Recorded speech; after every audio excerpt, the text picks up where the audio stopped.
Salut à tous, on se retrouve pour une nouvelle vidéo. Aujourd'hui, on va parler de sujet très glamour, infection rénale.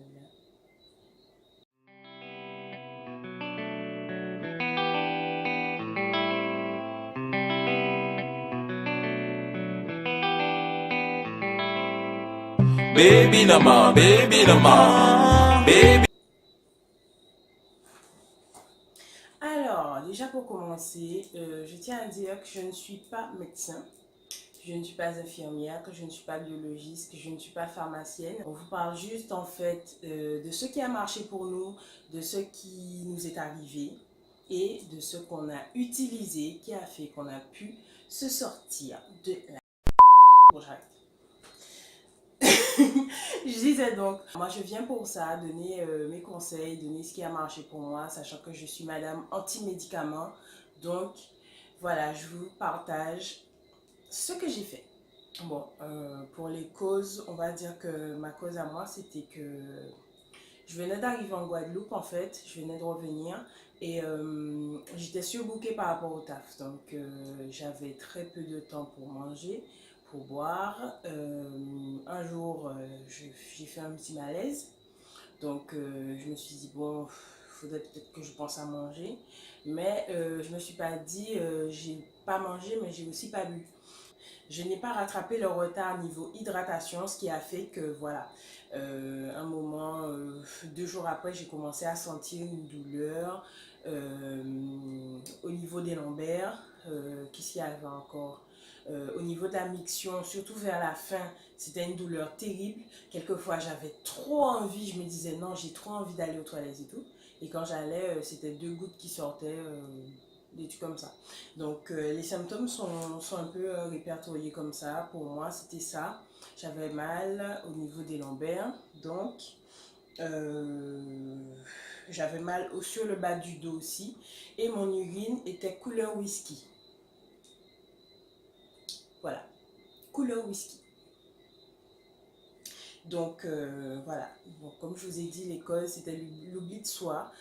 J'étais tellement la tête dans le travail, en train de rattraper mon retard, en train de faire des trucs pour avancer et tout, remettre l'entreprise à jour, on va dire, que je me suis un petit peu zappée et voilà, j'étais en mode boulot, boulot, boulot, boulot.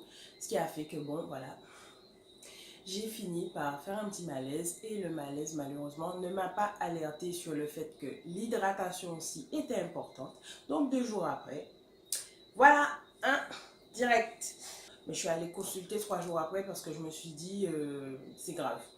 Mais la veille de ma consultation, je pouvais limite pas marcher. Donc, je pouvais pas aller consulter. Donc, voilà. Pour faire court,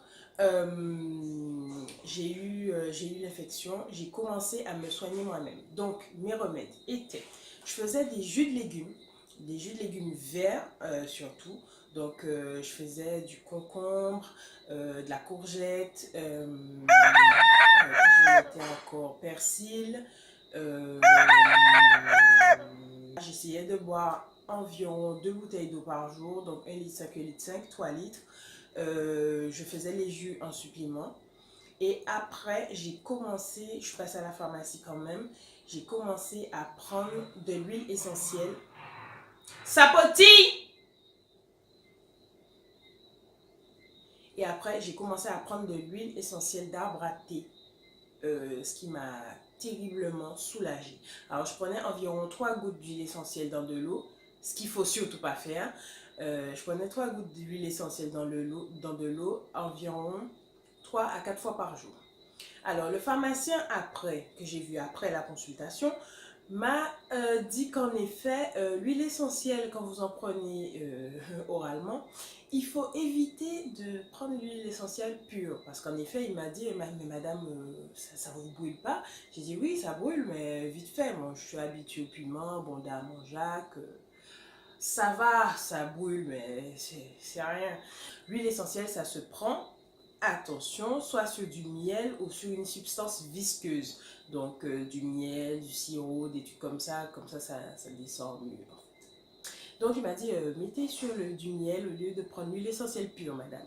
Donc, je vous donne le tuyau. Voilà, donc comme je vous disais, j'ai commencé l'huile essentielle d'arbre à thé, 3 gouttes, 3 à 4 fois par jour. Toujours avec mes 3 litres d'eau par jour, toujours avec mon jus de légumes.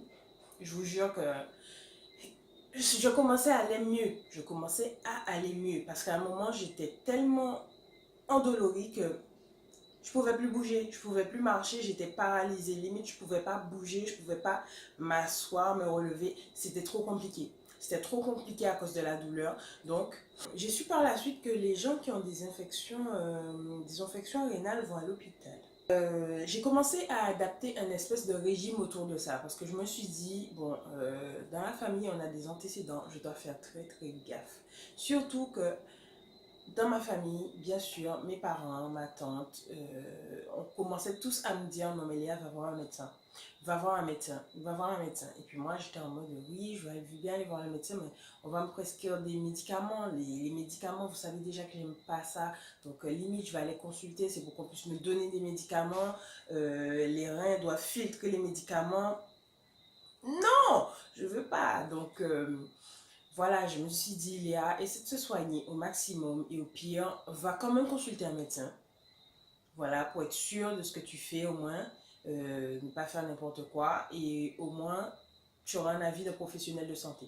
Alors là, je continue à le dire, je l'affirme, quand vous êtes malade, allez voir un médecin. Alors, je dis pas qu'il faut faire de l'automédication comme ça, babam, ouais, moi je sais tout, donc je vais me soigner, vous vous taisez, vous savez rien. Les gars, ils ont quand même fait 9 ans d'études, donc à la montée. Il faut quand même avoir un avis d'un professionnel de santé. Comme ça, là, vous pourrez vous dire, je peux faire ci, je peux faire ça. Et même si vous tombez sur un médecin qui est un peu comme vous, donc pas trop pour les médicaments, mais plus pour les remèdes rasiers, comme on dit, peut-être qu'il pourra vous dire, ouais, ça c'est bon, ouais, ça à éviter. Donc j'ai fait un petit régime, je vous cite un peu tout ce que j'avais mis.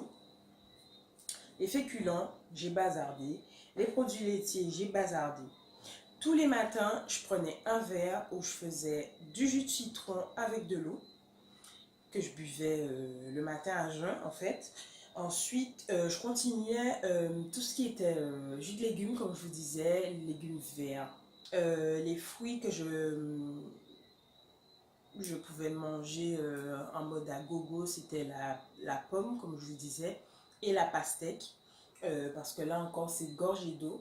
J'évitais tout ce qui était thé quand même, les thés, la théine, non, j'évitais. Mais tout ce qui était tisane, genre l'infusion d'herbes vraiment, ça oui, je prenais.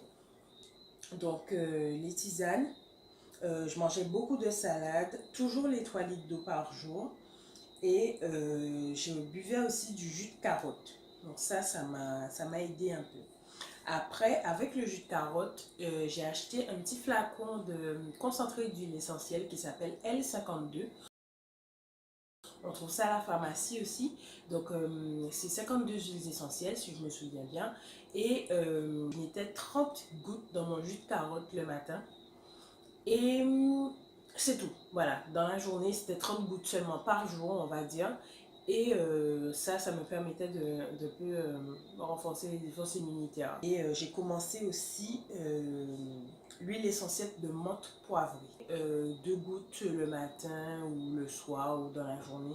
Mais je prenais 2 gouttes seulement parce que je me disais que l'arbre à thé plus la menthe poivrée, ça pourrait faire un petit peu trop. J'ai des livres qui m'ont un petit peu aidé, on va dire ça. Les 100 plantes médicinales de la Caraïbe. C'est un petit livre qui m'a toujours aidé parce que dedans, en fait, on a les herbes, la définition et les propriétés. Donc, ce livre-là, je ne lâche jamais. J'ai un deuxième livre qui m'a beaucoup aidé. Green, Glam et Gourmande. Je kiffe ce livre. Donc, même pour faire mes courses, j'utilise. C'est un livre lifestyle, bien-être, cuisine. C'est un mélange en fait. Il y a même du yoga dedans. Donc, ouais, ces 2 livres en fait m'ont beaucoup aidé par rapport à mes recherches, en plus d'internet. Et voilà, en barre d'infos, je vous mettrai les références et les auteurs au cas où. Donc, le médecin, quand je suis allée le voir, il m'a prescrit du monoflossé et ce qui est un antibiotique. Donc, du monoflossé et du spasfon pour la douleur. Les deux sont remplis, j'y ai pas touché. Je me suis dit que ça vaut quand même le coup de récupérer les médicaments. En plus, il y en avait deux seulement dedans. Ça vaut quand même le coup de récupérer le médicament au cas où mon état s'empirerait et que je n'aurais pas pu gérer la crise. Donc j'ai récupéré les médicaments quand même, mais je ne les ai pas utilisés du coup. Voilà, j'ai oublié de vous dire que le médecin donc a confirmé mon diagnostic et m'a fait passer un test urinaire pour savoir si c'était bien ça. Donc il a confirmé que c'était une infection rénale qui était déjà en train de se soigner.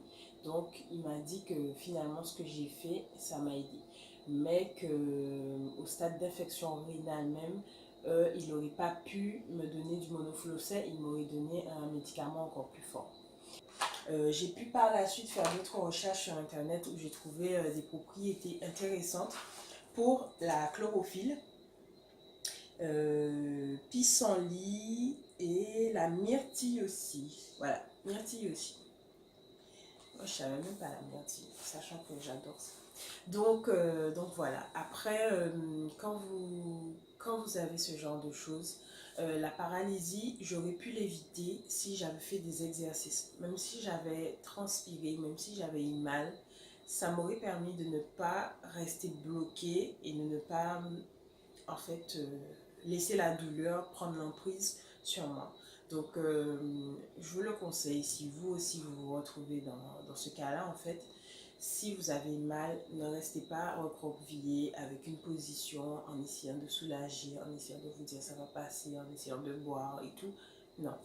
Vaut mieux au contraire se lever, essayer de marcher, essayer de transpirer, essayer voilà, de ne pas laisser en fait la douleur se concentrer et vous rendre rigide. Oui, je crois que je vous ai donné tous mes conseils, il y en a. Ouais. Au cas où, si j'en ai oublié, je les mettrai en barre d'infos aussi. Donc, je vous remercie d'avoir regardé cette vidéo. J'espère qu'elle vous a plu, qu'elle vous aura aidé au cas où la situation est similaire à la vôtre. N'hésitez pas à me suivre sur Instagram et sur mon blog, bien sûr.